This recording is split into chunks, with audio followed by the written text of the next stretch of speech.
राधिका खरे जी, मेरा पहला सवाल आप ही से होगा राधिका जी। सवाल ये है कि जब आपने इसको पहले लाया था तो आपने काफ़ी सोच समझ कर ही लाया होगा, थॉरो स्टडी करके। तब आपने कहा कि सेंसस, सेंसस के बाद डिलिमिटेशन और डिलिमिटेशन के बाद जब सीटें बढ़ जाएँगी उसके बाद हम आरक्षण लागू। अब ये कह रहे हैं कि आप जल्दबाज़ी में ला रहे हैं, आपकी नीयत में कुछ खोट है और इस जल्दबाज़ी में दक्षिण के राज्यों के साथ आप नाइंसाफ़ी करना चाहते हैं। एक शेर है ना अंजना जी, उनकी फितरत ही रही है हर बात में मतलब ढूंढना। उनकी फितरत ही रही है हर बात में मतलब ढूंढना। कल तक जो दवा मांग रहे थे आज उसे जहर कहते हैं। अब देखिए, इन्होंने कहा, आपको याद होगा जब हम ये बिल लेकर आए थे, राहुल गांधी ने जोर जोर से कहा आप डिलिमिटेशन का इंतजार क्यों कर रहे हैं, आप इस चीज का इंतजार क्यों कर रहे हैं, आप सर्वे का इंतजार क्यों कर रहे हैं। प्रियंका गांधी ने चीख चीख के कहा था अभी लागू करो, अभी लागू करो। सोनिया जी ने राजीव गांधी जी के सपने का हवाला दिया कि हम चाहते हैं आप अभी लागू करो, सब आपके साथ खड़े। तो अब कर रहे हैं ना लागू। अब क्यों नहीं आप कर रहे साथ में लागू? अब क्यों आप उसमें मीन मेक और एक और अफवाह?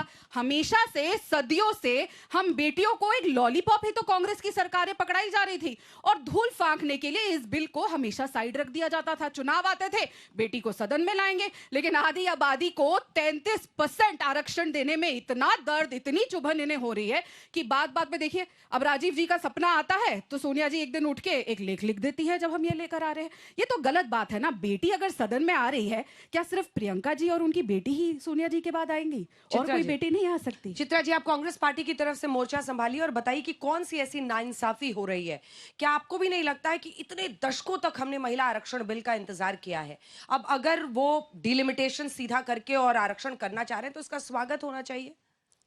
अंजना जी, यहाँ पे भाजपा की प्रवक्ता ने फिर गोलमोल बात करके वही तूक ले आए और अपनी बात को परिवारवाद पे लाके उन्होंने खत्म किया। मुझे ऐसा लगता है महिला आरक्षण बिल जैसे गंभीर मुद्दे को भी ये सिर्फ और सिर्फ अपनी इमेज जो है, जो इनकी धूमिल हो चुकी है आज की तारीख में नारी शक्ति के नज़रों में, उसी को खाली इम्प्रूव करने की ये एक जद्दोजहद है और एक हलबट क्या कहते हैं उसे कि जल्दबाजी में इनकी एक पहल है। मैं इनको पूछना चाहूंगी कि क्या आप बहुजन महिलाओं को उनका हक नहीं देना चाहते हैं? क्या आप ओबीसी एससी एसटी महिलाओं को उनका हक नहीं देना चाहते हैं? क्या इस देश ने नहीं देखा है कि आजादी के 40-50 साल बाद भी हमें इतनी जद्दोजहद करने के बाद मंडल आयोग के बाद में हमें आरक्षण मिला है? तो मैं ऐसा समझती हूँ कि कहीं ना कहीं ये बिल जो है सिर्फ और सिर्फ महिला आरक्षण को दबाने के लिए लाया गया है, जिसमें जो कंडीशंस रखे हैं 2011 का सेंसस के ऊपर इसे बेस करना चाहते हैं। क्यों? जब आप अगले साल तक ये कास्ट सेंसस कंप्लीट कर देंगे तो आप जो बढ़ी हुई आबादी है उसके अनुपात में महिलाओं को उनका हक क्यों नहीं देना चाहते हैं? क्यों उनको 2011 के बेसिस पे आप उनका अनुपात देना चाहते हैं? इससे ओबीसी एससी एसटी महिलाओं की सीट्स कम होगी, इसका मैं आपको दावा दे सकती हूँ।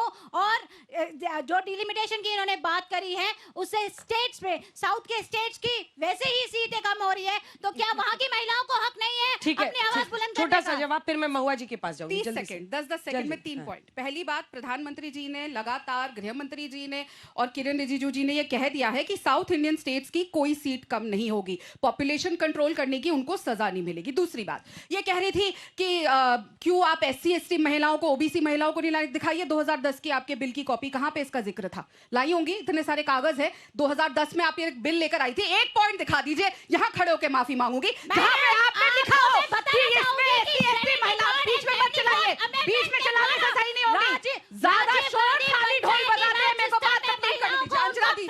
अंजना जी, यहाँ महिलाएं आपस में लड़ने नहीं आई है। और इसका हमें बहुत गर्व है। महिला आरक्षण इस देश में किसी ने दिया है सबसे पहले, तो कांग्रेस बातम जी, वो जैसे चुप होंगी मैं आपको मौका दूंगी। मैम प्लीज बारी बारी से। हम यहाँ पे लड़ने नहीं आई हैं, बल्कि मुझे ऐसा लगता है आपके बीच में नहीं बोलने दूंगी, उनको भी आपके बीच में नहीं। मुझे ऐसा लगता है अंजना जी, सही मायने में यहाँ जितनी महिलाएं खड़ी हैं उन्हें एक स्वर में कहना चाहिए कि आधी आबादी को कम से कम 33% आरक्षण तो दे दो। आने दो। तीसरी बात, देखिए, संपूर्ण विपक्ष महिला सवाल सुन लीजिए मैम। ये जो नया जो अमेंडमेंट बिल है, आप तो खुद भी सांसद हैं, आप लोगों को सबको प्रतियां दी गई हैं एमपीज को इस कॉपी की, जो कॉन्स्टिट्यूशन 131st अमेंडमेंट बिल है 2026 का। इसमें जो ये statement of objects and reasons दिया गया है, उसमें नंबर 6 में लिखा गया है कि hence the objective of the proposed bill is to operationalise 1/3 reservation for women, including women belonging to scheduled caste and the scheduled tribes in the House of the People and the legislative assemblies of the states. तो ये तो इसमें प्रावधान दिख रहा है. अगर मैं गलत समझ रही हूँ तो आप मुझे करेक्ट कर दीजिएगा. देखिए, सबसे पहले मैं ये कहना चाहूंगी कि महिला आरक्षण के पक्ष में संपूर्ण विपक्ष है. यहाँ सत्ता पक्ष वाले बार बार आरोप लगा रहे हैं कि विपक्ष महिला आरक्षण नहीं चाहता. ऐसा नहीं है. यहाँ पर बात हो रही है वक्त की.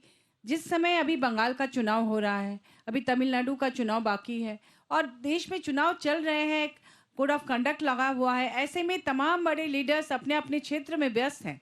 ऐसे समय में 3 दिन का स्पेशल सेशन बुलाकर इसे करने का क्या मतलब है, जबकि ये मॉनसून सत्र में किया जा सकता था, क्योंकि ये तुरंत ये होने वाला भी नहीं है. इसके पीछे अभी परिसीमन होगा और जो भी होना है. 2023 में जब आप लोगों ने ये बिल लाया, नए पार्लियामेंट भवन का उस समय हम लोगों का एक तरह से गृह प्रवेश हो रहा था. 5 दिन का स्पेशल सेशन बुलाकर आपने नारी शक्ति वंदन अधिनियम बिल लाया. पूरे देश में खुशी व्याप्त हो गई. हमारे राज्य से भी तमाम फोन आने लगे महिलाओं के कि 2024 में जो चुनाव होने वाला है, ये एमपी इलेक्शन या एमएलए इलेक्शन, उसमें हम लोगों को रिजर्वेशन मिलेगा.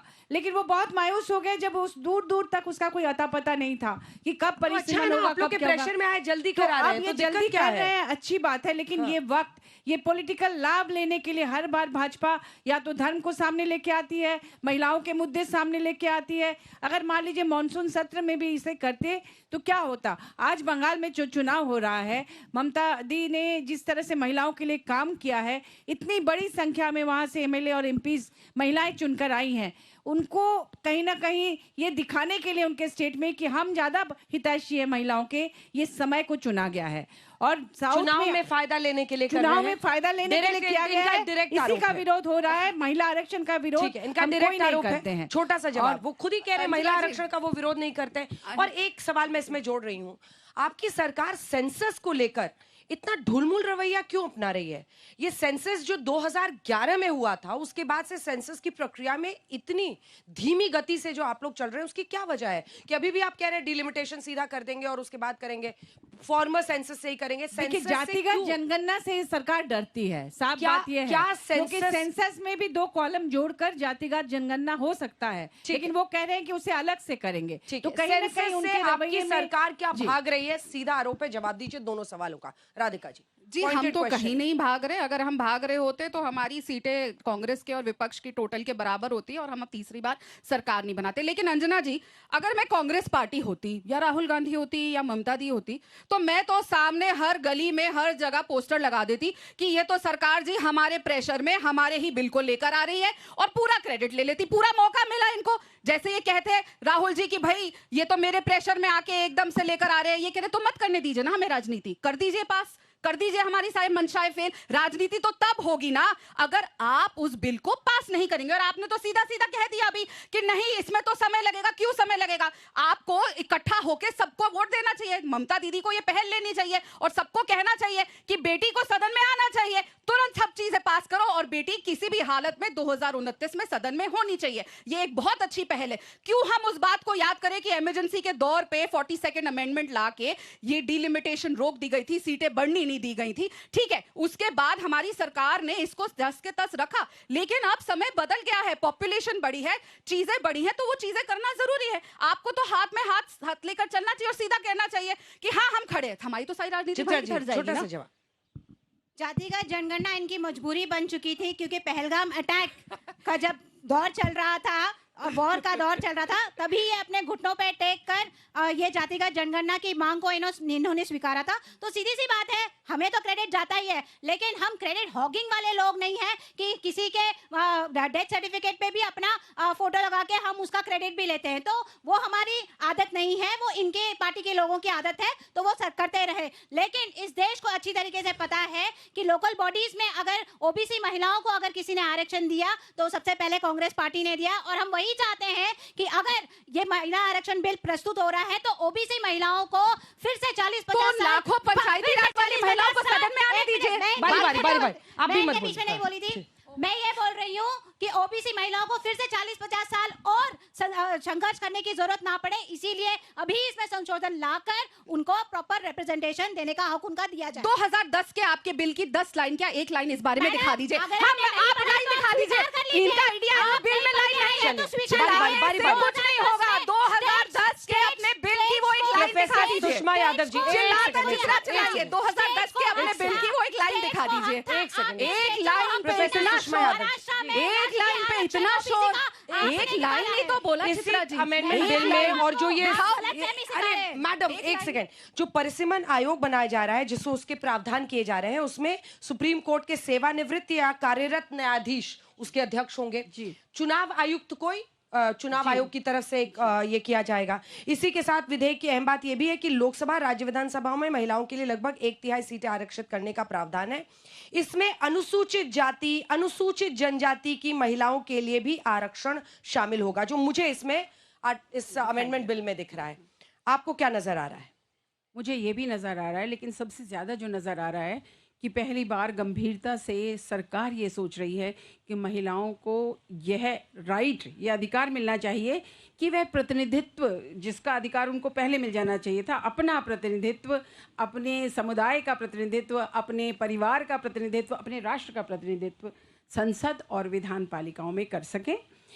मैं समझती हूँ ये बहुत खूबसूरत पहल है और एक बहुत अच्छे मौके पर की गई है। पूरा देश नववर्ष मना रहा है, अभी नारी शक्ति का पर्व भी मना है, समता पर्व भी अभी अभी मना है, जो 11 से 14 अप्रैल तक का समय था।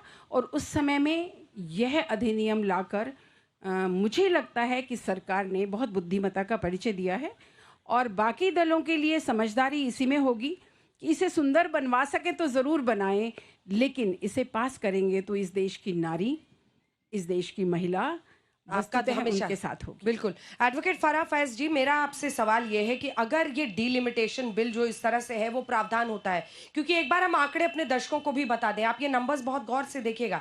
देखिए, लोकसभा में पास कराना हो 2/3 बहुमत चाहिए, राज्यसभा में पास कराना हो चाहिए है तो 2/3 बहुमत चाहिए, और फिलहाल बीजेपी के पास ये 2/3 बहुमत दोनों ही सदनों में नहीं है। एनडीए के सारे नंबर्स भी अगर आप गिन लीजिए तो 293 होता है, जबकि उनको 340 सीटें चाहिए, तो 60 सीटें चाहिए, 360 सीट्स चाहिए अगर इस बिल को पास कराना है। तो इसका अर्थ यह है कि इस डीलिमिटेशन बिल में अगर ये थम जाता है, ये रुक जाता है, ये पास नहीं होता है, जिसके पूरे आसार दिख रहे हैं, तो महिला आरक्षण बिल 2029 में लागू नहीं होगा। इसके लिए किसकी जवाबदेही होगी, मैं इन दोनों से पूछूंगी। राज्यसभा में भी एक बार नंबर्स आपको बता देते हैं। राज्यसभा का भी नंबर्स आपके स्क्रीन पर इस वक्त आने वाला है। 293 हमने बता दिया आपको लोकसभा में एनडीए के पास है कुल मिलाकर, जबकि 360 चाहिए पास कराने के लिए। ऐसे ही जब आप राज्यसभा में देखिएगा 2/3 बहुमत होता है, 163 सीटें, लेकिन कितना है उनके पास, 134 सीटें हैं फिलहाल एनडीए के पास, जिसमें बीजेपी के 106 हैं, 2 टीडीपी का, 4 जेडीयू के, 2 शिवसेना शिंदे गुट के, और इसी के साथ अन्य जो सहयोगी हैं उनके 20 है, 134 है। तो ये बिल अगर गिर जाता है, पास नहीं होता है, तो 2029 में महिला आरक्षण बिल नहीं लागू होगा। फिर एडवोकेट फराह फैज जी, किसको इसके लिए जिम्मेदार माना जाएगा और किस तरह से आप इस पूरे इशू को देख रही हैं? धन्यवाद अंजना जी। सबसे पहले तो मुझे इस शो का हिस्सा बनाने के लिए और महिलाओं की रिप्रेजेंटेटिव बनने के लिए। अगर ये बिल पास नहीं होता और इसी पेच में उलझ जाता है, डिलिमिटेशन नहीं हुआ, ये नहीं हुआ, सेंसस नहीं हो रहा है, 2011 का सेंसस क्यों यूज़ किया जा रहा है, वो आंकड़े क्यों लिए जा रहे हैं, तो ये बिल्कुल उसी तरह से इतिहास में गलती की पुनरावृत्ति होगी जो पहले महिलाओं के अधिकारों पर कुठाराघात हो चुका है 1986 में शाहबानों के टाइम पे। उस टाइम पे एक औरत अपना मेंटेनेंस पाने के लिए डिस्ट्रिक्ट कोर्ट से लड़ाई शुरू करती है और वो जाकर के सुप्रीम कोर्ट तक अपनी लड़ाई लड़ती है, तब कहीं जाकर उसको मेंटेनेंस का अधिकार मिलता है। और जब यही चीज़ कानून बनने के लिए सदन में जाती है तो कांग्रेस की सरकार जो है वो पलट देती है। और उस अगर आप 1986 का एक्ट को उठा करके पढ़ेंगी तो उसमें महिला की स्थिति सिवाय एक भिखारी के और कुछ नहीं है। और उसमें उस मेंटेनेंस की जो प्रोविज़न है वो सिर्फ 3 महीने के लिए, 3 महीने तक उसको मेंटेनेंस दिए जाने का प्रावधान तब किया गया था। तो अगर आज ये मौका चूक जाता है और भाजपा की सरकार इस एक्ट को नहीं फ्रेम कर पाती या 33% का आरक्षण नहीं आ पाता, तो वही स्थिति रहेगी महिलाओं की। महिलाएं आज भी सड़क पर ठीक है। दर दर भटकेंगी, चित्रा जी। अपना संघर्ष करेंगी इसका जवाब और इसके दीजिए। जिम्मेदार सिर्फ और सिर्फ कांग्रेस पार्टी होगी। जवाब दीजिए इसका चित्रा जी, क्योंकि देखिए आज मैंने नंबर्स आपके सामने रख दिए और अगर ये डिलिमिटेशन नहीं होता है तो 29 में तो लागू नहीं होगा ना। तो आप लोग फिर क्या मतलब क्या आप इतने दशकों तक हमने इंतजार किया है, आप खुद भी एक महिला के तौर पर चाह रही होंगी कि जल्दी से जल्दी लागू हो। 29 के लिए एक मौका दिख रहा है, क्यों नहीं? देखिए अंजना जी, जैसे हमारी नेता श्रीमती सोनिया गांधी जी ने कहा है कि there is no doubt about 33% women's reservation bill, that bill is settled. But बात हक की होती है, बात हर एक के रिप्रेजेंटेशन की होती है। तो ओबीसी, एससी, एसटी, माइनॉरिटी भी इनफैक्ट क्यों आज इस रिप्रेजेंटेशन से वंचित रह जाए? मेरा सवाल सिर्फ इतना है, हम चाहते हैं कि इसे संशोधन कर दें, जरूर ये बिल पारित हो जाएगा, करेंगे, हिम्मत है? मुझे नहीं लगता इनकी हिम्मत है। तो ये कहीं ना कहीं चुनाव से ध्यान भटकाने का एक गिमिक है और महिला आरक्षण बिल को ये सिर्फ और सिर्फ डिस्गाइज में डिलिमिटेशन लाने का इनका एक प्रावधान है और कोई एक्टिविटी नहीं है इनकी। कमाल है डिलिमिटेशन ना। करके सीट बढ़ाना चाहते हैं। कमाल है ना अंजना जी, इनको अपनी अगर सीट बढ़ भी रही है तो इससे तकलीफ क्या है?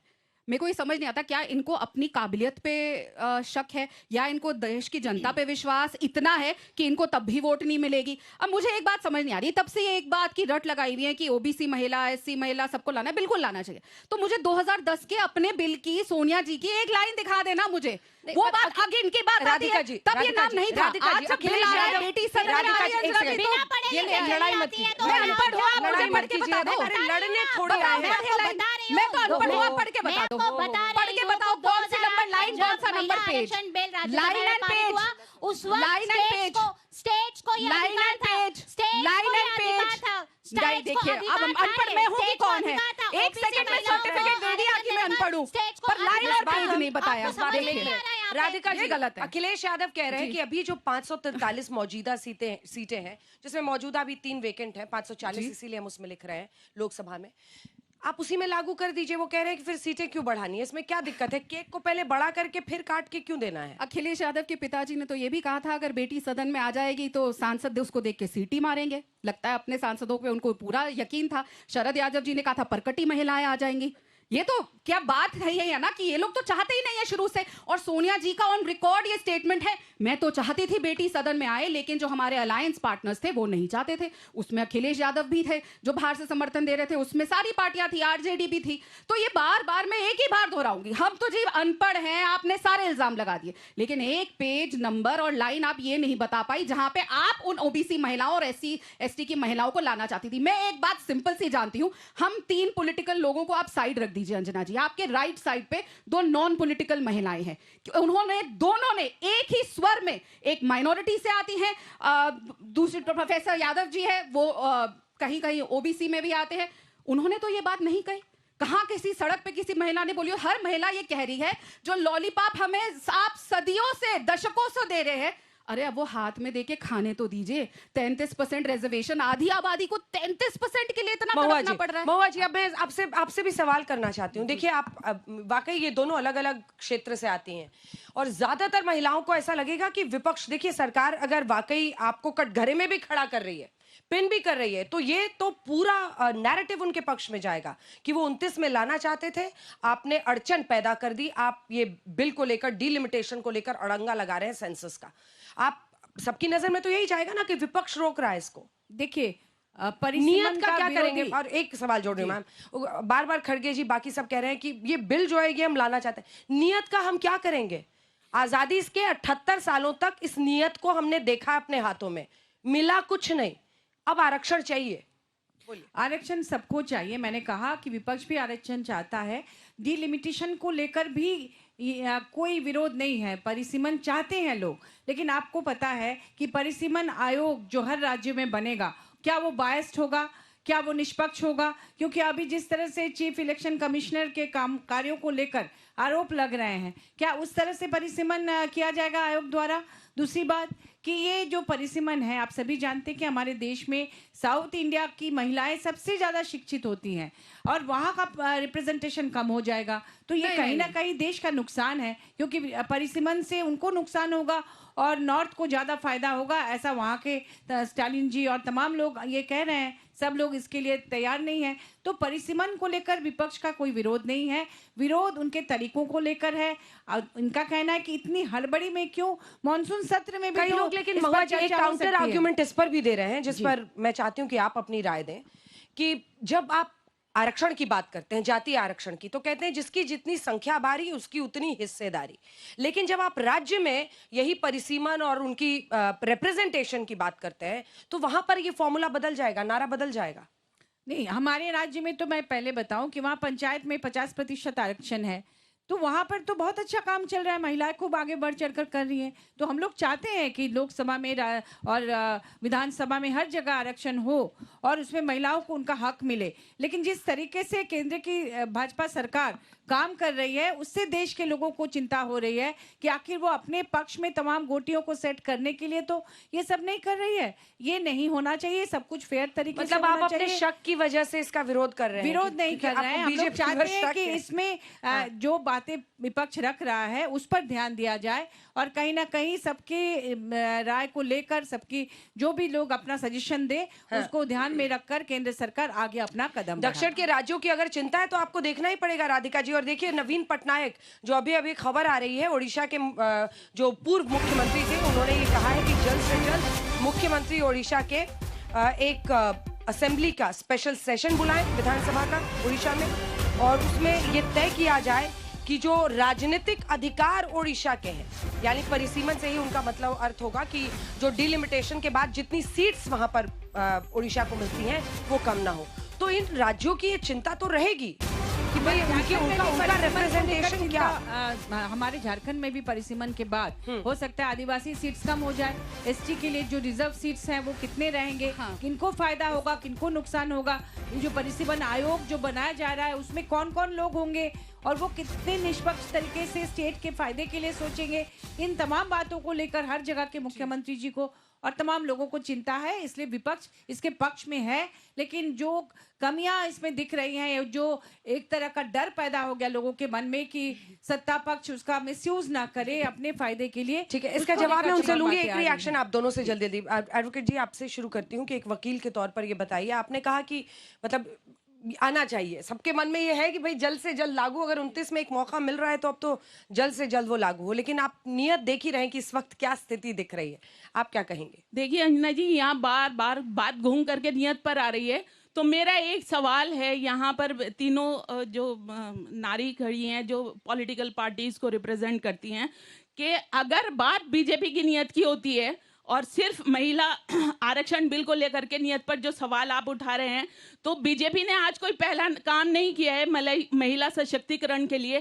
क्या जब नारी के लिए बेटी बचाओ बेटी पढ़ाओ का प्रोविजन लाया गया, क्या तब भी नियत खराब थी? जब ट्रिपल तलाक का कानून बनाया गया, क्या तब भी नियत खराब थी? जब महिलाओं को मैटरनिटी लीव बढ़ा करके 6 माह का लीव दिया गया विद सैलरी, तो क्या तब भी नियत खराब थी?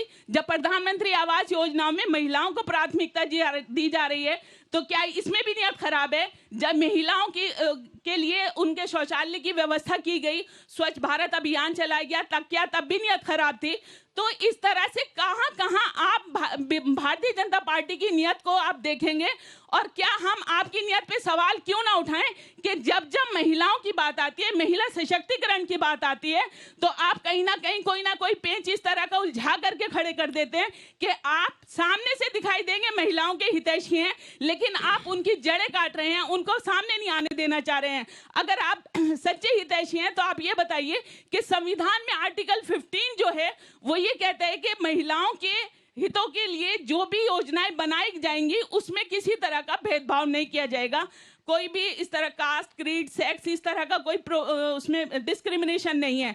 तो आप ये जो प्रोविजन बता रही हैं ST ST एक्ट और ओबीसी के लिए आरक्षण होना चाहिए, तो आप हमेशा महिलाओं को एक बैसाखी देना क्यों चाह रही हैं कि महिला आरक्षण की बैसाखी पे चढ़ करके तब काम करेगी? उसको आने दीजिए ना जनरल कोटा में। कब तक हम आरक्षण की जो लाठी लेकर के घूमते रहेंगे और ठीक है, आरक्षण ठीक है। की नीतियों प्रोफेसर यादव, एक सेकंड, आरक्षण के लिए आप लड़ेंगे? आरक्षण विरोधी हैं। कब तक? आप ओबीसी एससी एसटी महिलाओं के आरक्षण के विरोध में बोल रही हैं यहाँ पर।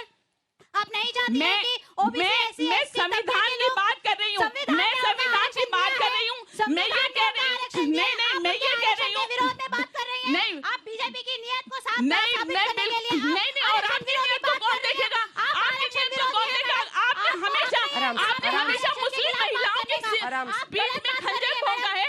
आपने हमेशा मुस्लिम महिलाओं की दुर्दशा के जिम्मेदार हैं आप लोग। ठीक है, एक सेकंड, एक सेकंड। आज सबकी पोल पट्टी खुलेगी। अरे सबकी पोल पट्टी खुले। एक सेकंड, एक सेकंड। आपने कभी महिलाओं के हितों की बात नहीं की है। आपने कभी महिलाओं के हितों की बात नहीं की है।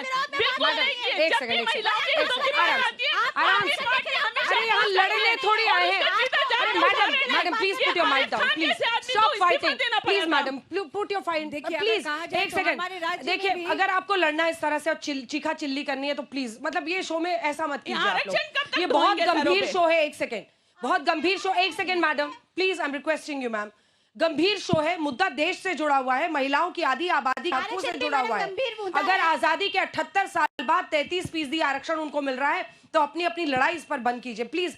फैक्ट्स के साथ बात कीजिए और तैयारी के साथ यहाँ पर अपने अपने आर्ग्यूमेंट्स रखिए। दलील में अगर दम होगा तो चीखना नहीं पड़ेगा। दूसरी बात, 2 ग्राफिक्स दिखाते हैं आपको, सबकी पोल खुलेगी क्योंकि इससे आपको पता चलेगा कि आज भी आजादी के 78 साल बाद इस देश की संसद में महिलाओं का कितना प्रतिनिधित्व है, कौन सी पार्टी कितनी जिम्मेदार है, कौन सी पार्टी ने महिलाओं को कितना आगे किया है, ये सब दिखेगा।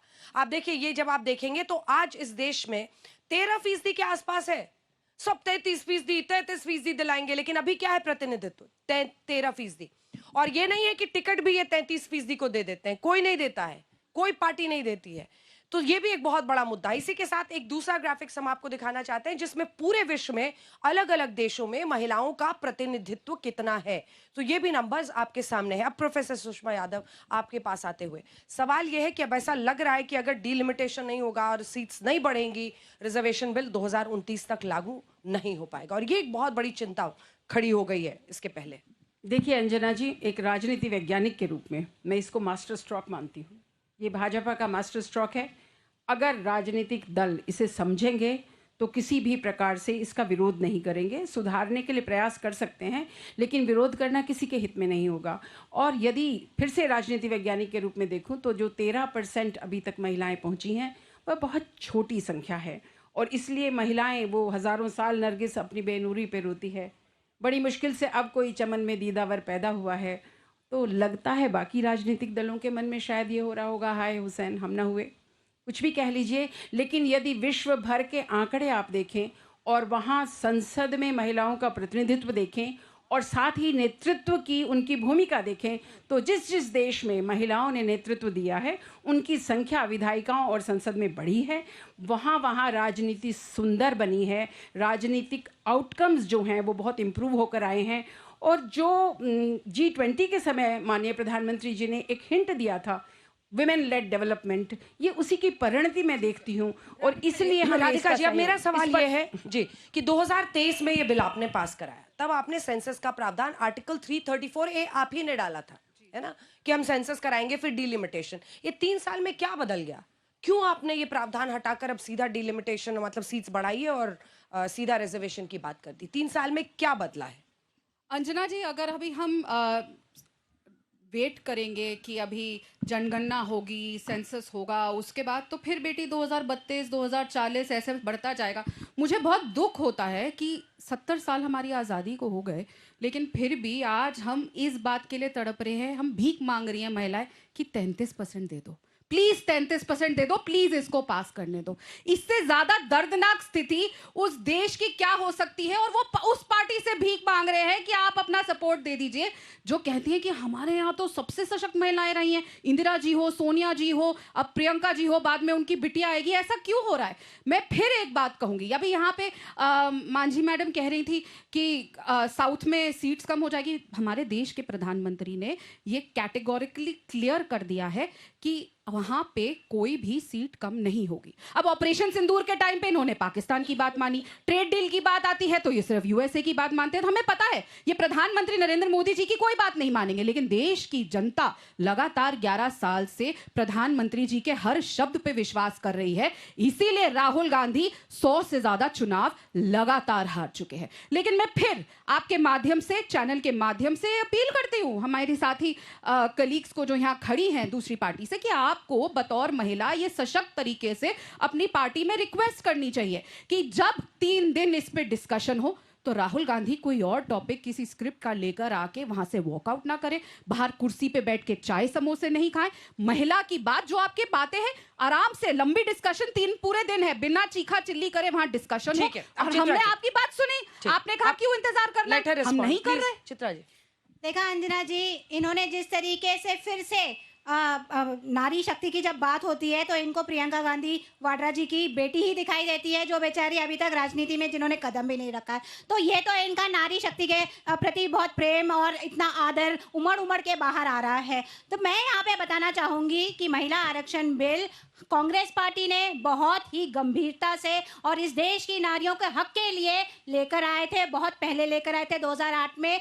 राज्यसभा में उसे पारित भी किया था। 73rd एंड 74th अमेंडमेंट में लोकल बॉडी इलेक्शंस में, पंचायती राज और महानगर पालिका, नगर पालिका चुनाव में 33% आरक्षण, कहीं कहीं 50% आरक्षण, वो भी ओबीसी, SC, ST वर्ग की महिलाओं को देने का काम अगर किसी ने किया है तो वो कांग्रेस पार्टी ने किया है। हम सिर्फ इतना कहते हैं कि अगर आप कोई भी मंशा से लेकर आए हैं, हम ये नहीं क्वेश्चन कर रहे हैं कि चलो 30 महीने में क्या बीता, 2034 का आपका रोड मैप था, आप क्यों 2029 में लेकर आना चाहते हैं। लेकिन हम ये चाहते हैं कि अगर आप प्रतिनिधित्व देना चाहते हैं तो ओबीसी, SC, ST महिलाओं को उनके हक से हम उन्हें वंचित नहीं रहने देंगे, नहीं रहने देंगे। और तो आपने 2010 में क्यों वंचित रखा? अभी भी बोल रही हूँ, पेज नंबर 2010 राज्यसभा का जिक्र आपने खुद किया। प्लीज रीड एंड प्लीज, मैं तो अनपढ़ हूँ, आप पढ़ के सुना दो ना लाइव। देखिए, अभी हमारे बीजेपी के प्रवक्ता ने कहा कि बीजेपी की सरकार महिलाओं के हित में ही काम करती है, उन्होंने ये किया वो किया।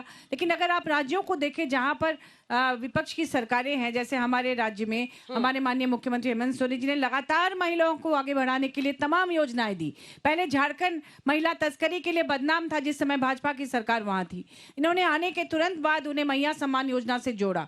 उन्होंने सावित्रीबाई फुले किशोरी समृद्धि योजना, यही तो बात है कि आप करें तो अच्छा, ये करें तो बुरा क्यों? आरक्षण का समर्थन करनी है ना। उन्होंने लगातार उनके लिए काम किया। ऐसा नहीं है कि सिर्फ केंद्र सरकार ही महिलाओं की हितैषी है, हमारी राज्य सरकारें भी हैं। लेकिन केंद्र सरकार जानबूझकर विपक्षी, जो भी हम उनके विपक्षी पॉलिटिकल पार्टी के लोग हैं, उनको बदनाम करना चाहती है। ये बताना चाहती है देश के सामने कि ये सभी आरक्षण विरोधी हैं और महिला विरोधी। ऐसा नहीं है। इस बिल में जो भी कुछ ऐसे प्रावधान है जिससे अगर अभी लागू तुरंत उस पर बहस ठीक से नहीं करके, विचार विमर्श नहीं करके बहुत हड़बड़ी में किया जाए तो कुछ नुकसान हो सकता है। तो आप इनके ट्रैप में क्यों फंस रहे हैं? महुआ जी, भोगना पड़ेगा जी। आप इनके ट्रैप में फिर क्यों फंस रहे हैं? ट्रैप ही तो है ये, आप खुद ही कह रही हैं कि हमको बदनाम कर रहे हैं ये सब करके। ये बिल्कुल, और चुनाव के पहले से डिलिमिटेशन होगा। जब वो फॉर्मूला की बात कर रहे हैं 2011 सेंसस के आधार पर होगा, वो भी तो एक सेंसस था ना, यूपीए की सरकार ने किया था। लेकिन तब से लेके अब में कितना बदलाव हो चुका है। उसके आधार पर फॉर्मूला बना है ना, जिसमें आप देखिए महिलाएं इतनी पढ़ी लिखी नहीं थी, इतनी जागरूक नहीं थी। आज के समय में महिलाएं अलग अलग क्षेत्रों में काम कर रही हैं। तो अभी ओबीसी, ST, SC सब को ध्यान में रखकर काम करना होगा। तो इसीलिए हम लोग चाहते हैं कि जो उन्होंने कहा था उसके हिसाब से हो और महिलाओं के साथ किसी भी तरह से अन्याय ना हो। हम लोग आरक्षण विरोधी नहीं है।